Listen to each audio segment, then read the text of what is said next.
That's right. Time to go. I'd like to share something with you this morning, Go.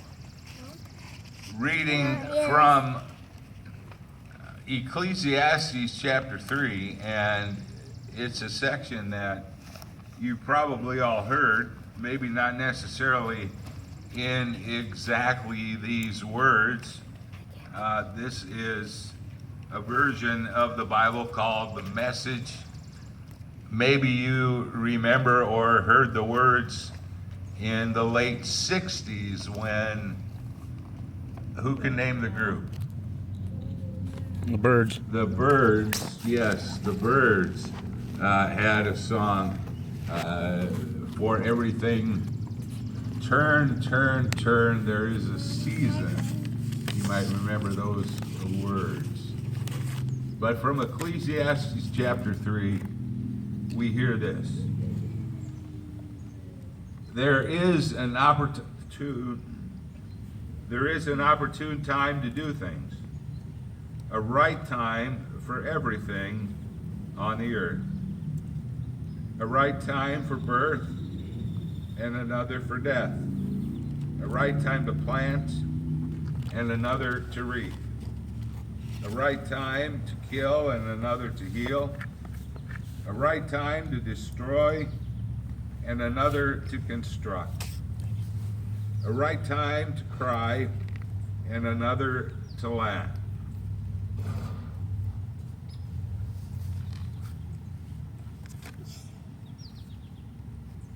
One moment, please. A right time to lament and another to cheer, a right time to make love and another to abstain, a right time to embrace and another to part, a right time to search and another to count your losses, a right time to hold on and another to let go, a right time to rip out and another to mend, a right time to shut up and another to speak up, This one. a right time to love and another to hate, a right time to wage war and another to make peace. But in the end, does it really make a difference what anyone does? I've had a good look at what God has given us to do. True, God made everything beautiful in itself and in its time. We have evidence of that today, don't we? But He's left us in the dark, so to speak. So we can never fully know what God is up to, whether He's coming or going. I've also concluded that whatever God does, that's the way it's going to be, always. No addition, no subtraction. God's done it, and that's it. That is so we will quit asking questions and simply worship in holy fear. Whatever was, is, whatever will be, is, and that's how it always is with God. Maybe some of that language we haven't heard put in that kind of way. But I was thinking this morning, it's interesting when you advertise that you're going to have a polka service in the park. Sorry, Dale, it wasn't 100%. It was close. But everybody has opinions and feelings, and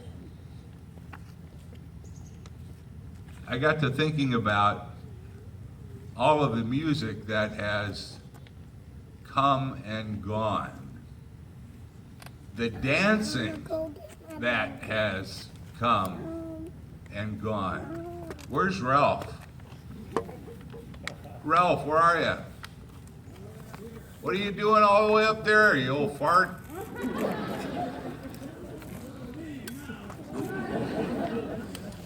How many hours do you suppose you spent dancing to polka music?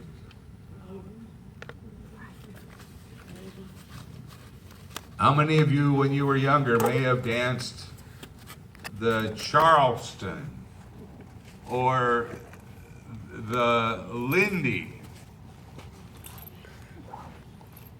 What other dance? Jitterbug. Square dancing, the jitterbug, Lambada. the Macarena,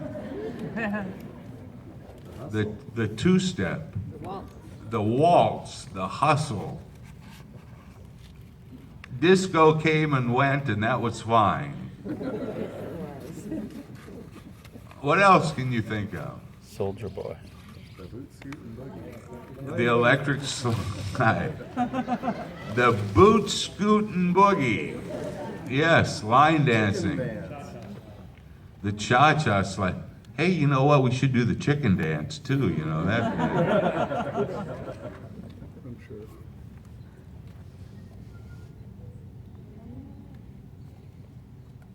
What else has come and gone? I was thinking about this morning. Oh, I've been thinking about it all week. As I have my family in town, they all came mainly to hear you, Dale. That was their main reason for being here. But as we sit in this place, on this beautiful morning that God has given to us, how many people do you think have water skied across the lake behind us? How many people have fished in Lake Buffalo? How many people have sat where you are sitting? I mean, in the location that you are sitting in now.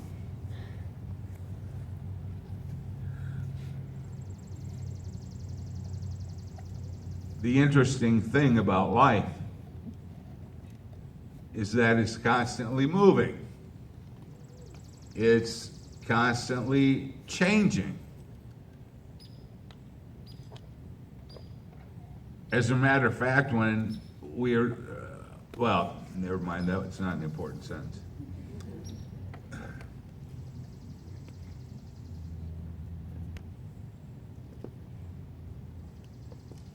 Last night, as I was looking at my weather app on my phone, said we were supposed to have thunderstorms moving through this morning.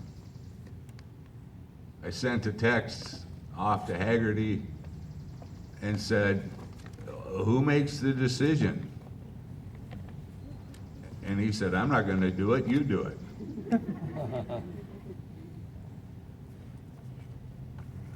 And God blesses us with another opportunity to gather in probably what could not be a more perfect morning.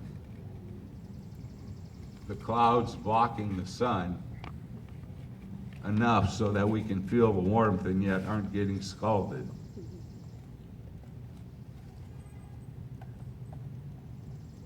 I've learned over time,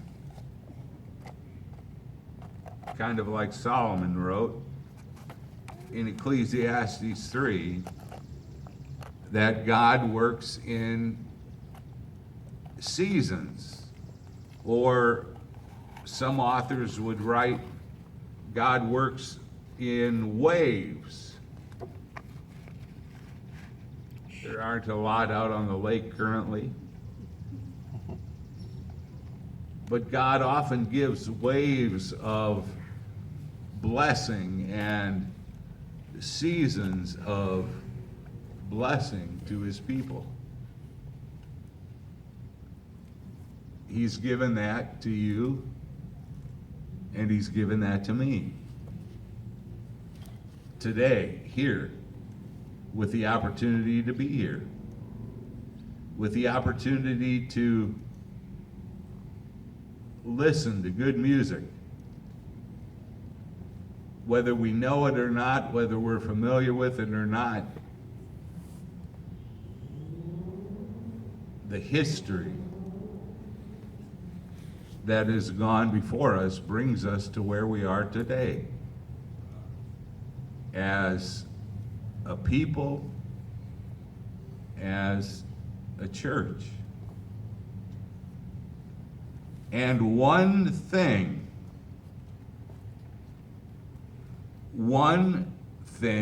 remains constant.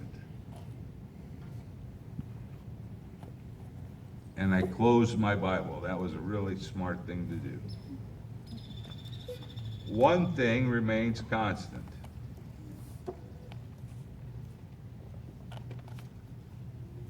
What is it? It is the love and the presence of God for each and every one of us. I chose this version, and I wish I had it open to it right now again, because it did use strong language. It said, so what does it really matter? The most important thing that we can do each and every moment of each and every day, through whatever change may come, is to stand fast, to stand firm, and to hold on to the promises that God has made. Because those are the things that do not change. It's interesting for me to look at you. You all look at me and you can see an obvious change. But I can look at many of you and see changes that have taken place just in the last 3 years. Augie has lost more hair.